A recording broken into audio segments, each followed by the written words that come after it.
안녕하세요. 김용진 목사입니다. 이 영상은 성경 통독하시는 데 도움을 드리기 위해 마련한 영상입니다. 통독을 하면서 익숙하지 않은 배경과 내용들로 인해 어려움을 겪는 성도분들이 조금이나마 도움이 될까 싶어 마련한 것인데요. 조금만 관심을 기울이시면 읽으시는데 유익이 있을 겁니다. 그럼 오늘 읽을 부분에 대한 안내를 해드리겠습니다.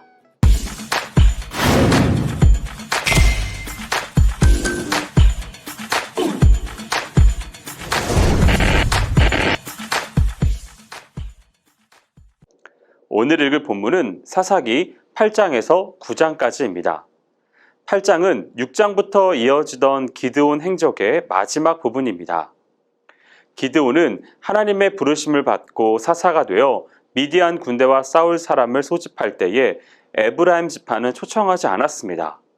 그러다가 도주하는 미디안 군사들을 섬멸할 때 원군을 요청하여 퇴로를 차단해 경멸하는 데 성공하죠. 1절에서 3절은 처음부터 전투에 참여시키지 않은 사실에 대해서 불만을 품은 이 에브라임 지파에 관한 내용입니다.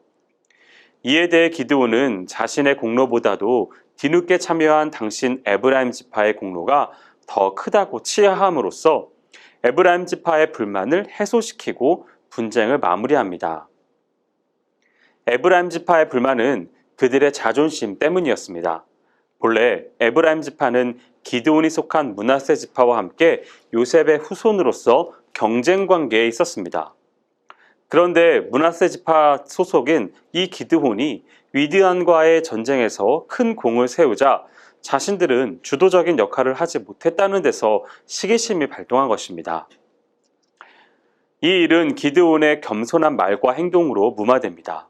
사실 기드온의 업적이 더 월등했지만 그는 자기를 낮추는 성숙함을 보여주고 있습니다.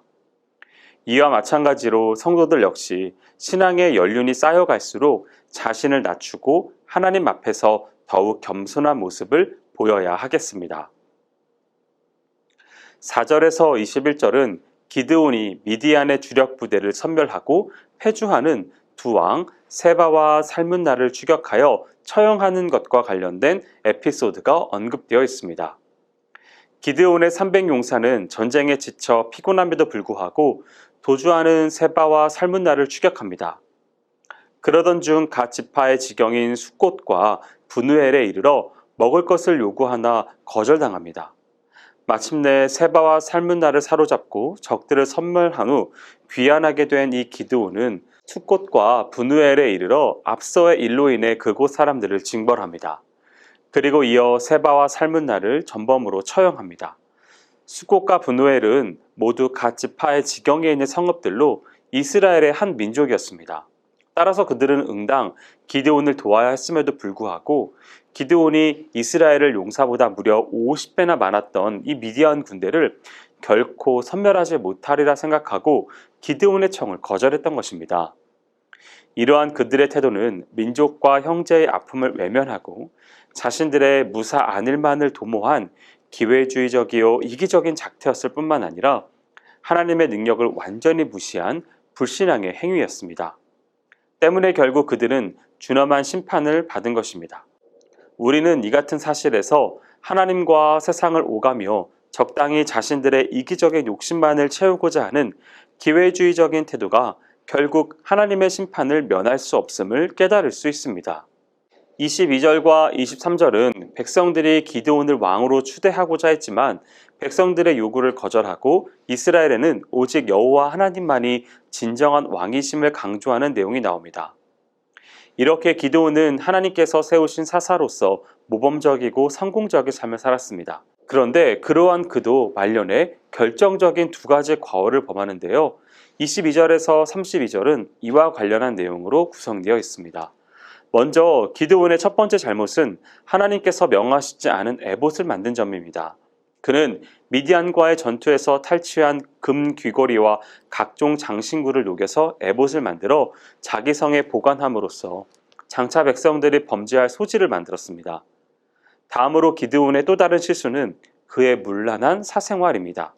즉, 그는 여러 명의 아내를 첩으로 두어서 또한 70여 명에 이르는 아들을 두었습니다. 이것은 그가 하나님께서 세우신 결혼 제도를 무시하고 이방의 일부 다처제의 풍속을 좇았음을 의미합니다. 그 결과 훗날 가문의 파탄을 초래하죠. 이상과 같은 기드온의 행적은 아무리 위대한 신앙인이요 지도자라 할지라도 인간은 불완전한 존재로서 항상 실수할 수 있음을 상기해 줍니다.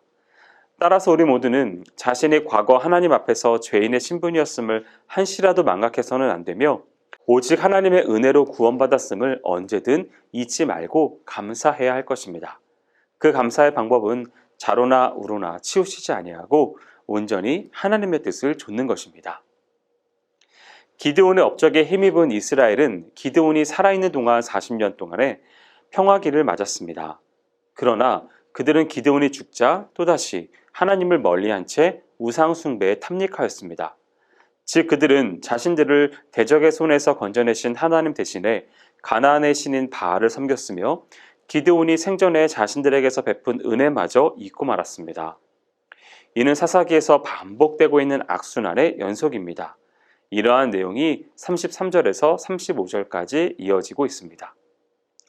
9장은 하나님이 세우지 아니한 자가 왕을 사칭하고 반역하다가 그 추종자들과 함께 멸망한 반역의 기사를 다루고 있습니다. 1절에서 6절은 기드온의 일부 다처제의 패단이 어떠한 것인지를 보여주는 일예입니다. 기드온과 세겜 출신 첩 사이에서 난 아비멜렉이 고륙 상쟁을 일으키는 장면이 나옵니다. 즉 아비멜렉은 기드온 사후 이스라엘의 지도자가 부재하게 된 틈을 타서 권력을 장악하려 획책합니다. 그리하여 외가 사람들인 세겜족을 충동질하여 자신의 지지 세력으로 삼은 후 이복 형제들인 기드온의 70 아들을 죽이고서 왕으로 등극합니다.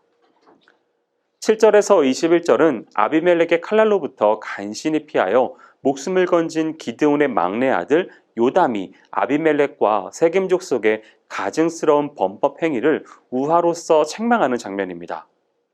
아비멜렉이 자기 형제 70명을 죽이고 왕이 되었다는 소식을 들은 요담은 그리심 산에 올라가서 세겜 사람들을 향하여 우화를 들려줍니다.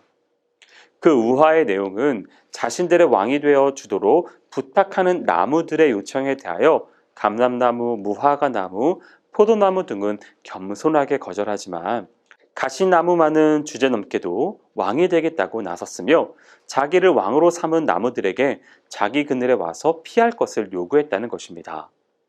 요담은 이와 같은 우화에 이어 진실과 의로움에서 벗어나 세겜 족속과 아비멜렉이 반드시 멸망하리라고 예언합니다. 22절에서 49절은 요담의 저주대로 아비멜렉과 세겜족 사이에 분열이 생겨 결국 세겜족이 아비멜렉에 의해 멸망당하는 장면입니다. 즉 하나님은 아비멜렉이 왕이 된 지 3년 만에 아비멜렉과 세겜족을 징벌하시기 위해 세겜족으로 하여금 아비멜렉을 배반하게 하였습니다. 이리하여 세겜족은 아비멜렉을 공격하려 했지만 도리어 아비멜렉의 군대 장관의 계략에 의해 도력을 당하고 맙니다. 50절에서 57절은 그 형제 70인을 죽이고 왕위를 차지한 아비멜렉을 하나님께서 어떻게 심판하셨는지를 보여주고 있습니다. 세겜을 단순히 격파한 아비멜렉은 세겜족을 도와 자신에게 대적했던 데베스를 응징하기 위해 출정했습니다. 그리하여 세겜보다 훨씬 작았던 데베스를 쉽게 공략할 수 있었습니다. 하지만 그는 이것으로 만족하지 아니하고 망대 위에 올라가 저항하는 잔존 세력마저 완전히 토벌하기 위해 망대에 이르러서 풀을 놓으려 했습니다. 하나님은 이런 아비멜렉을 망대 위에 있던 데베스 여인의 손을 빌어서 심판하십니다. 이로써 자신들의 헛된 야심을 채우기 위해 온갖 불의를 다 자행한 아비멜렉과 세겜 족속은 파멸의 길로 갔고 요담의 저주는 완벽하게 성취되었습니다.